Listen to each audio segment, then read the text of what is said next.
You get to see some amazing houses. Every time I look, I'm like, I have such envy to the point that it makes me a bit depressed. Yes, me too. What is it? Tell me what your house is like. Is it ridiculously awesome? No, it's quite underwhelming actually. A lot of readers have requested to see my house. Can you do your own? Yeah, I will, but I'm not quite ready. Okay. No, my house is really, really, really, really small. It's 1 bedroom. It's a tiny little weatherboard cottage, but seriously teeny. It's cute, but it's not. The pressures, can you imagine the pressure? Yeah, there's pressure. Yeah. Because I'm thinking you like living ridiculously awesome. So hold on to that thought. Okay.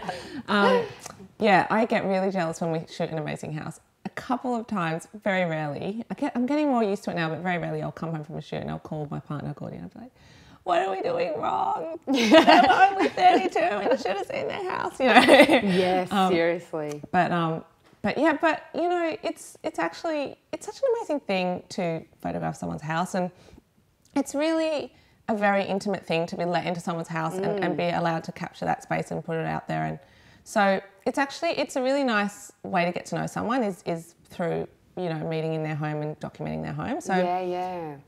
You kind of beyond the jealousy about the material things, and because you know that getting to know the person more than their house. Yeah, kind of. Yeah. Have you met some amazing people through the design files? Yes, so many people that you'll now say, these are my friends. Yeah, and it's an amazing thing because it's really a vehicle to just write to anyone. I mean, these days, lots of people contact me, but in the early days, I'd be like, I love dinosaur designs. I'm just going to write them an email and see if I can interview them. And, you know, it's a reason to get in touch with people that you really admire. Yeah. So it's really great from that point of view.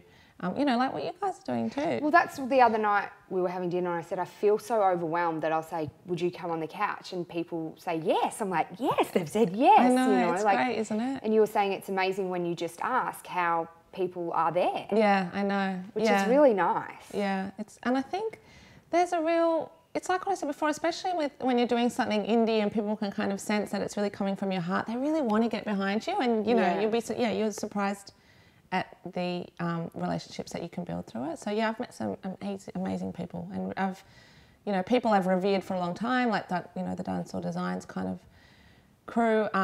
But then also, you know, people that have just, you know, contacted me out of the blue and said, I love what you're doing, can we have a coffee? And, you know, so it's amazing being in the public eye a little bit more now that, you know, those things just seem to just magnify. Yeah. And what do you think has been the most amazing thing that's come from the design files? Do you go, whoa, I can't believe we've just been offered this? Or what have been some of the best perks from doing this? I mean, the most amazing thing that I still have to pinch myself is that this thing makes a living for me, and that I've got a little business running that I just love doing and that I built from nothing. I know that's the boring answer, but that's really the most amazing thing. Yeah.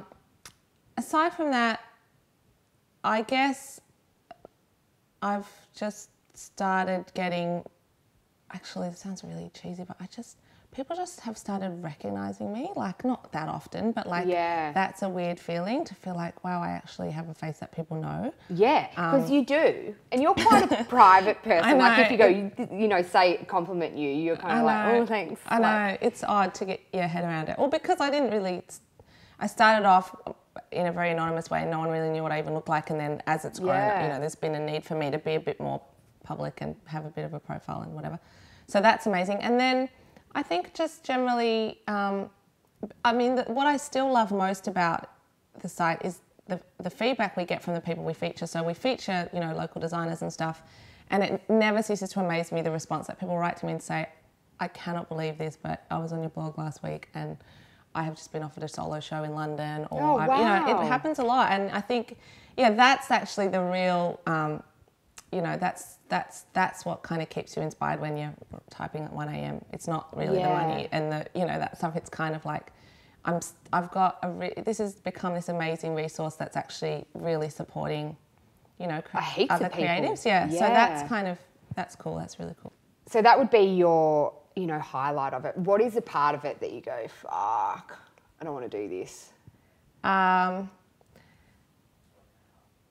The Friday bookkeeping? No, it's more late nights, you know, when it's really late and you still have to keep working. And if I'm getting better at it, but when I have to work till 2 a.m. and I'm just buggered, you know, but it's just that thing of feeling like there is no one else to do this work. I am the only one that's here to do it, so just bloody get it done.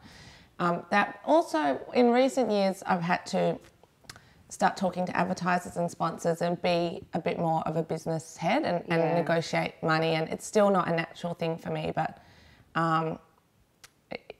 so I don't love that, but I recognise that it's really important, and I can't just have a fun job that never involves that side of things. You know and that's what I mean? why, because it's not that creative part which you do enjoy, but it's got to be done. Yeah.